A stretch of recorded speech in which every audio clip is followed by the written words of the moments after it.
દીકરો તો પાછળ તમે દીકરો તો પાછળ તો અત્યારે તમે શું કામ કરો? હું કામે જાઉં કારણ કે એક દીકરો હતો તો દીકરો પણ ઓફ થઈ ગયો અને ઘરવાળા પણ ઓફ થઈ ગયા તો એમને વિમલાબેન એટલે આ તમારા ઘરવાળા છે કાંતિગીરી ઈશ્વરગીરી એ ઓફ થઈ ગયા અને કેટલો સમય થયો? 8 વર્ષ થઈ ગયા. તમારા દીકરા કેટલા છે?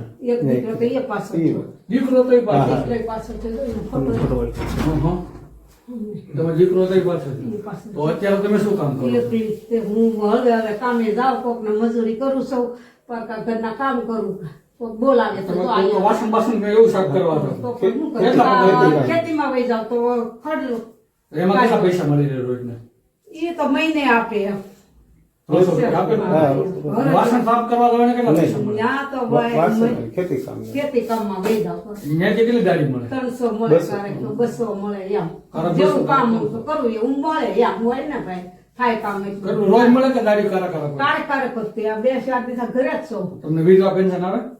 કેટલું આવે? 1200 રૂપિયા. 1200 રૂપિયા આવે ને? હા યાર. બાકી તો તમે જે વાસણ એવું બધું સાફ કરવા જાવ છો? હું કરું કારે જાઉં. તમારું નામ શું? વિમલાબેન. દર્શક મિત્રો, જય દ્વારકાધીશ. હું છું વિક્રમ બારિયા તળાજા અને હું તળાજાથી અત્યારે આપણે પાવઠી ગામે આવેલા છીએ. પાવઠી ગામે આપણે વિમળાબેન કરીને છે જે કાંતિગીરી ઈશ્વરગીરી છે ગૌસ્વામી. આ સાધુ મહારાજ પરિવાર છે. એમને આગળ પાછળ હવે કોઈ નથી કારણ કે એક દીકરો હતો તો દીકરો પણ ઓફ થઈ ગયો અને ઘરવાળા પણ ઓફ થઈ ગયા તો એમને છે ને આપણું ગરીબ નિરાધાર જરૂરિયાતમંદ લોકોનું વોટ્સએપ ગ્રુપ દ્વારા અને સાથે